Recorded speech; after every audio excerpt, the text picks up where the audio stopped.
Hello friends, welcome to our YouTube channel New Sunshine, जहां हम discuss करते हैं कुछ बेहतर। फ्रेंड्स, आज हम डिस्कस करने वाले हैं सीडीपी के क्वेश्चंस जो कि सीटेट पेपर 2 में आए हुए हैं। और ये हमारा जो प्रीवियस ईयर क्वेश्चन पेपर है ये 18 नवंबर 2012 का है। ठीक है, तो स्टार्ट करते हैं अपनी आज की वीडियो को। आज हम 1 to 15 क्वेश्चंस को देखेंगे और कल हम 16 to 30 क्वेश्चन देखेंगे। ठीक है, स्टार्ट करते हैं अपनी आज की वीडियो। फर्स्ट क्वेश्चन है, विद्यार्थियों से प्रतिक्रिया प्राप्त करने का आदर्श प्रतीक्षा समय डैश के सही अनुपात में होना चाहिए। फर्स्ट ऑप्शन, पिछले पाठों से प्रश्नों का उत्तर देने के लिए विद्यार्थियों द्वारा लिया गया समय। सेकंड ऑप्शन, वास्तविक जीवन में प्रश्न की प्रासंगिकता। थर्ड ऑप्शन, पाठ्यचर्या में प्रकरण विशेष के लिए आवंटित समय। फोर्थ ऑप्शन, प्रश्न का कठिनाई स्तर। तो विद्यार्थी से प्रतिक्रिया यानी कि विद्यार्थी से, स्टूडेंट से जो फीडबैक हम लेते हैं, फीडबैक प्राप्त करने का जो आदर्श प्रतीक्षा समय होता है ना, तो वो प्रश्न का कठिनाई स्तर के सही अनुपात में होना चाहिए। मतलब कि जो हम प्रतीक्षा समय है बच्चे का, आदर्श प्रतीक्षा समय, वो प्रश्नों की कठिनाई स्तर यानी कि क्वेश्चन किस लेवल के हैं इसके सही अनुपात में होना चाहिए। देखो, एक अच्छा क्वेश्चन पेपर बनाने का जो मेथड है वो ये होता है कि क्वेश्चन पेपर ऐसा होना चाहिए जिसमें 60% तो ऐसा होना चाहिए जो कि सभी लोग कर लें, है ना, और 20% ऐसा होना चाहिए कि अगर कोई वीक स्टूडेंट है तो वो कर ले, और रिमेन 20% ऐसा होना चाहिए कि जो केवल मतलब बहुत ही ज़्यादा जिन्होंने अच्छे से मेहनत की है, केवल वही बच्चे उसको अटेम्प्ट कर पाएँ। तो इस तरह से क्वेश्चन पेपर सेट करना चाहिए। तो वही है प्रश्न का कठिनाई स्तर, यानी कि जो प्रश्न हम डालें उसमें उनका जो लेवल हो वो अच्छा खासा होना चाहिए। नेक्स्ट क्वेश्चन देखते हैं। मान लीजिए आप विद्यालय शिक्षा बोर्ड के अध्यक्ष हैं। आप अपने अधिकार क्षेत्र के अंतर्गत आने वाले विद्यालयों की शिक्षा की संपूर्ण गुणवत्ता को सुधारने के लिए क्या योजना बनाएंगे। यानी कि आप जो स्कूल्स हैं उनकी जो शिक्षा की संपूर्ण गुणवत्ता है, एजुकेशन की जो क्वालिटी है, उसको इम्प्रूव करने के लिए क्या प्लानिंग करेंगे आप। इस प्रकार का जो प्रश्न है, यानी कि ये जो पूरा क्वेश्चन आपसे पूछा गया है यहाँ से लेके यहाँ तक, तो इस प्रकार का जो प्रश्न है किस प्रकार के प्रश्न का उदाहरण है ना, इस प्रकार का प्रश्न किस प्रकार के प्रश्न का उदाहरण है ये बताना है। फर्स्ट ऑप्शन, निम्न स्तरीय अभिसारी, यानी कि निम्न स्तर का अभिसारी प्रश्न है। सेकंड, निम्न स्तरीय अपसारी। थर्ड, उच्च स्तरीय अभिसारी। फोर्थ, उच्च स्तरीय अपसारी। तो उच्च स्तर का तो है ही, ये तो हमने देख ही लिया है, क्योंकि हम यहाँ पर क्या बनाया गया है, आप विद्यालय शिक्षा बोर्ड के अध्यक्ष बनाया गया है हमारे लिए, तो एक उच्च स्तर का तो हो ही गया। साथ में अपसारी है या अभिसारी, तो ये एक अपसारी है। ठीक है, उच्च स्तरीय अपसारी का ये उदाहरण है। ठीक है, अपसारी चिंतन का उदाहरण है। ओके फ्रेंड्स, ऑप्शन नंबर इसमें फोर्थ करेक्ट होगा। नेक्स्ट क्वेश्चन देखते हैं। सीखने डैश आकलन और अनुदेशन के बीच डैश के दृढ़ीकरण द्वारा सीखने को प्रभावित करता है। तो ऑप्शन से का मतलब सीखने का आकलन, नेक्स्ट है सीखने का आकलन और अनुदेशन के बीच भिन्नता के दृढ़ीकरण द्वारा सीखने को प्रभावित करता है। सीखने के लिए आकलन और अनुदेशन के बीच संबंधों के दृढ़ीकरण द्वारा सीखने को प्रभावित करता है। नेक्स्ट, सीखने के लिए आकलन और अनुदेशन के बीच अंतर के दृढ़ीकरण को सीखने को प्रभावित करता है। तो ये जो ऑप्शन है इसका ऑप्शन नंबर थर्ड करेक्ट होगा। सीखने के लिए आकलन और अनुदेशन, इन दोनों के बीच संबंध के दृढ़ीकरण द्वारा सीखने को प्रभावित करता है। ठीक है, ये इस तरह से पूरा एक सेंटेंस बनता है। ऑप्शन नंबर थर्ड करेक्ट रहेगा। नेक्स्ट क्वेश्चन है, आंतरिक रूप से अभिप्रेरित विद्यार्थी, जो आंतरिक रूप से अभिप्रेरित है विद्यार्थी, तो कौन सा ऑप्शन करेक्ट होगा इसके आगे वो देखना है। विद्यार्थी का बाह्य रूप से अभिप्रेरित विद्यार्थी की तुलना में अभिप्रेरणा स्तर कम होता है। यानी कि जो आंतरिक रूप से जो अभिप्रेरित होते हैं उनका प्रेरणा स्तर कम होता है, और जो बाह्य रूप से अभिप्रेरित होते हैं उनका ज़्यादा होता है। तो ऐसा बिल्कुल भी नहीं है, बल्कि आंतरिक रूप से जो अभिप्रेरित होते हैं उनका और अच्छा होता है प्रेरणा स्तर। ठीक है, नेक्स्ट देखते हैं।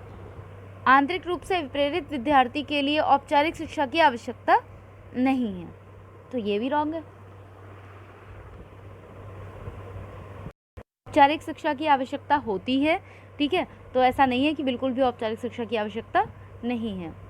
आंतरिक रूप से अभिप्रेरित विद्यार्थी के लिए पुरस्कार की भी आवश्यकता नहीं है, तो ये भी रॉन्ग हो जाएगा, क्योंकि भाई पुरस्कार की भी आवश्यकता नहीं है, ऐसा कैसे हो सकता है ना। तो पुरस्कार की भी आवश्यकता चाहिए। बच्चे अलग अलग थोड़े ना हैं, बच्चे तो एक ही जैसे हैं, बस ये है कि कोई बच्चा आंतरिक रूप से भी प्रेरित है और कोई बाह्य रूप से, अदरवाइज बच्चे तो सेम है ना। बच्चों के अंदर जो पुरस्कार को लेने की बात होती है या जो औपचारिक शिक्षा होती है वो तो सभी में सेम होती है ना। लास्ट ऑप्शन, आंतरिक रूप से विप्रेरित विद्यार्थी के लिए बाह्य पुरस्कार उसकी अभिप्रेरणा को बनाए रखने में पर्याप्त नहीं है, तो ये बात बिल्कुल सही है।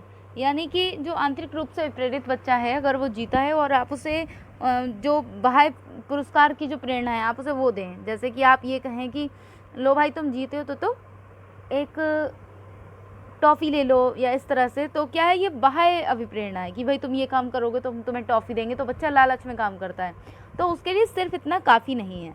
वो चाहता है आंतरिक रूप से प्रेरित विद्यार्थी कि उसने जो काम किया है आप उसका मन से एक बार उसकी तारीफ़ कर दें, है ना, कि टीचर उसके काम को सराहना करे उसके काम की, और दूसरे लोग उसके काम को समझें और अच्छा बताएं, बस ये चाहता है शिक्षार्थी। ओके, तो ऑप्शन नंबर 4 करेक्ट होगा। नेक्स्ट देखते हैं, सतत और व्यापक मूल्यांकन की योजना में व्यापक शब्द डैश के अलावा निम्नलिखित के द्वारा समर्पित किया जाता है। किसके द्वारा समर्थित किया जाता है ये बताना है। फर्स्ट ऑप्शन, जेपी गिलफर्ड द्वारा जो बुद्धि की संरचना सिद्धांत दिया है उससे। सेकंड ऑप्शन, एल थर्स्टन का प्राथमिक मानसिक योग्यताओं का सिद्धांत। थर्ड, बहुबुद्धि सिद्धांत। फोर्थ, सूचना प्रक्रमण सिद्धांत। तो भाई अगर हम सतत और व्यापक मूल्यांकन की अगर बात करें तो जेपी गिलफर्ड का जो बुद्धि संरचना सिद्धांत है उसमें भी व्यापक शब्द को पूरी तरह से बताया गया है। तो ये जो व्यापक शब्द है ये जेपी गिलफर्ड का जो बुद्धि संरचना सिद्धांत है उसमें बताया गया है। ओके, नेक्स्ट क्वेश्चन है, कक्ष में शिक्षक और विद्यार्थी किस प्रकार जेंडर को डैश करते हैं यह सीखने का वातावरण, ठीक है, तो किस प्रकार जेंडर को रूपांतरित करते हैं, परिभाषित करते हैं, व्याख्यात करते हैं या निर्मित करते हैं। तो शिक्षक और विद्यार्थी किस तरह जेंडर को रूपांतरित करते हैं, है ना, रूपांतरित करते हैं, और यह सीखने के वातावरण को शुद्ध करता है, यानी कि सीखने का जो वातावरण है उसको और ज़्यादा कम बनाता है, उसको मतलब ज़्यादा अच्छा विकसित नहीं कर पाते हैं सीखने के वातावरण को। ऑप्शन नंबर फर्स्ट इसका बिल्कुल करेक्ट होगा, क्योंकि कक्ष में शिक्षक और विद्यार्थी किस प्रकार जेंडर को रूपांतरित करते हैं ये सीखने के वातावरण को पूरी तरह से शुद्ध कर देता है, ठीक है, तो ये नहीं होना चाहिए। हम कितनी बार इस तरह के क्वेश्चंस पढ़ चुके हैं। उपलब्धि अभिप्रेरणा है। ऑप्शन नंबर फर्स्ट, सफलता और असफलता को समान रूप से स्वीकारने की तत्परता। सेकंड, बिना विचारे जल्दीबाजी में कार्य करने की प्रवृत्ति। थर्ड, चुनौतीपूर्ण कार्य में डटे रहने की प्रवृत्ति। फोर्थ, असफलता से बचने की प्रवृत्ति, ठीक है। तो उपलब्धि अभिप्रेरणा क्या है ये बताना है। तो उपलब्धि अभिप्रेरणा का मतलब होता है किसी कार्य में चुनौतीपूर्ण कार्य करने में डटे रहने की जो प्रवृत्ति होती है, यानी कि किसी कार्य को करने में जो डटे रहने की प्रवृत्ति होती है उसको हम क्या कहते हैं, उपलब्धि अभिप्रेरणा। ओके, नेक्स्ट क्वेश्चन है, विज्ञान के प्रयोगों में सामान्यतः लड़के उपकरणों का नियंत्रण अपने हाथ में लेते हैं और लड़कियों से आंकड़ों को रिकॉर्ड करने और बर्तन धोने के लिए कहते हैं, यह क्या दर्शाता है। तो भाई अब इसका आंसर जो है वो सीधी बात है भाई कि रूढ़िबद्धता है ये, है ना, स्त्री और पुरुष की रूढ़िबद्धता है कि हाँ भाई पुरुष विज्ञान का ही काम कर सकते हैं और जो फीमेल्स हैं वो केवल बर्तन साफ करती हैं या कर सकती हैं और या फिर रिकॉर्ड लिख सकती हैं। तो ये मतलब लैंगिक रूढ़िबद्धता है ना। तो लैंगिक रूढ़िबद्धताएं भूमिकाएं विद्यालय में भी होती हैं, बिल्कुल ये इस वाली बात को पूरी तरह से दर्शा रहा है, ठीक है। तो ऑप्शन नंबर फर्स्ट बिल्कुल करेक्ट हो जाएगा।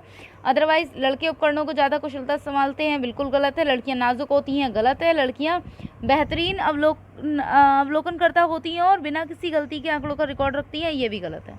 ऑप्शन नंबर फर्स्ट बिल्कुल सही है, क्योंकि यहाँ पर पुरुष और स्त्री के बीच में क्या हो रहा है, रूढ़िबद्धता दिखाई जा रही है। CBSE द्वारा प्रस्तावित समूह परियोजना गतिविधि डैश का एक सशक्त साधन है। किस चीज़ का सशक्त साधन है हमें ये बताना है ऑप्शंस को देखते हुए। फर्स्ट ऑप्शन की बात करें तो रोज़मर्रा के शिक्षण से होने वाले तनाव को दूर करने का साधन है। सेकंड, अनेकता में एकता का साधन है। थर्ड ऑप्शन, सामाजिक भागीदारता को सुगम बनाता है, शिक्षक के भार को हल्का करता है। तो हमने इससे पहले भी बात की है, यहाँ पर बात हो रही है समूह परियोजना की, समूह परियोजना की। तो समूह परियोजना में सामाजिक भागीदारी को सुगम बनाएगा। ऑप्शन नंबर थर्ड इसका बिल्कुल करेक्ट ऑप्शन होगा। ठीक है, नेक्स्ट देखते हैं, रेवन का प्रोग्रेसिव मैट्रिसेस परीक्षण डैश परीक्षण का उदाहरण है। रेवन का जो प्रोग्रेसिव मैट्रिसेस परीक्षण है वो किसका उदाहरण है, ये बताना है। फर्स्ट ऑप्शन, अ समूह बुद्धि लब्धांक, व्यक्तित्व, मौखिक बुद्धि लब्धांक, संस्कृत मुक्त बुद्धि लब्धांक। अब जब तक रेवन का प्रोग्रेसिव मैट्रिक्स टेस्ट नहीं पता होगा तब तक ये क्वेश्चन नहीं हो पाएगा।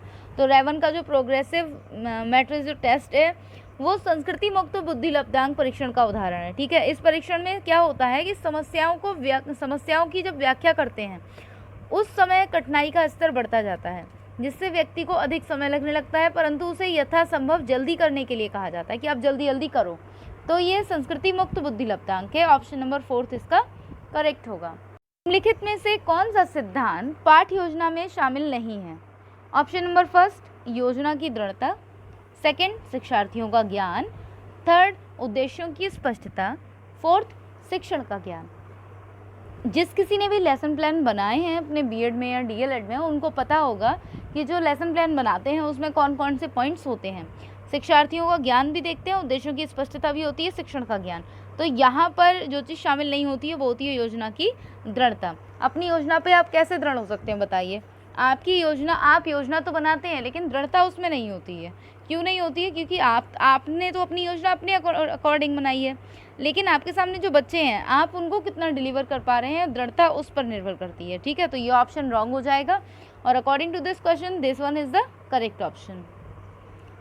नेक्स्ट है, निशुल्क और अनिवार्य शिक्षा का अधिकार 2009 में अनिवार्य शब्द का अर्थ है, यानी कि अनिवार्य शब्द का क्या अर्थ है ये बताना है।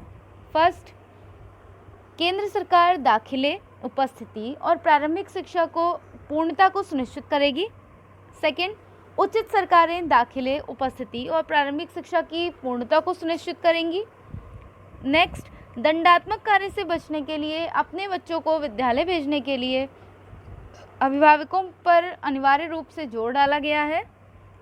फोर्थ है, अनिवार्य शिक्षा सतत परीक्षण के माध्यम से प्रदान की जाएगी।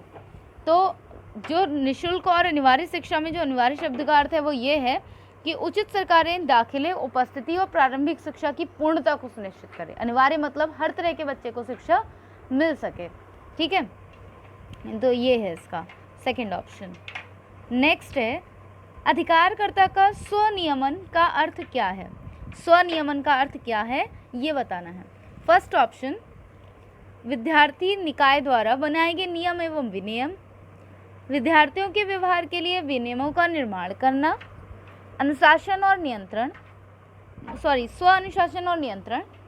फोर्थ है, अपने सीखने का स्वयं अनुवीक्षण करने की योग्यता। तो अधिगमकर्ता का जो स्वनियमन होता है उसका अर्थ होता है कि हम जो कार्य कर रहे हैं हम उसको खुद ही उसको एनालिसिस कर ले रहे हैं कि हमने ये कार्य सही किया है या नहीं किया है। ठीक है, तो स्वयं अनुवीक्षण करना ही क्या कहलाता है? अधिगमकर्ता का स्वनियमन कहलाता है। नेक्स्ट क्वेश्चन देखते हैं, मैडम चाय खाती है वाक्य। मैडम एक वाक्य है, मैडम चाय खाती है, तो ये बताना है। अर्थ विज्ञान एवं वाक्य विज्ञान दोनों की दृष्टि से सही है। अच्छा, अर्थ विज्ञान क्या होता है? अर्थ विज्ञान का मतलब होता है कि इसका जो मीनिंग निकल कर आए वो करेक्ट हो, और वाक्य विन्यास ये होता है कि जो वाक्य बना है वो करेक्ट होना चाहिए।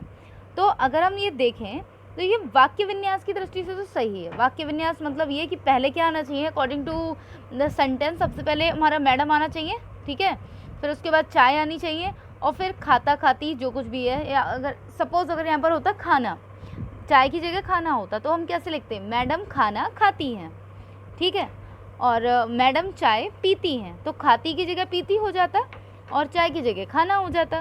तो ये होता है वाक्य विन्यास, यानी वाक्य का जो फॉर्मेट होता है, ठीक है, वो होता है वाक्य विन्यास, जो फॉर्मेट होता है।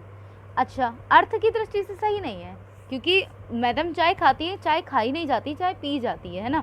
तो वाक्य विन्यास की दृष्टि से सही है, लेकिन अर्थ विज्ञान की दृष्टि से गलत है। और ये ऑप्शन कौन सा है? तो फ्रेंड्स ये है हमारा ऑप्शन नंबर 3, है ना।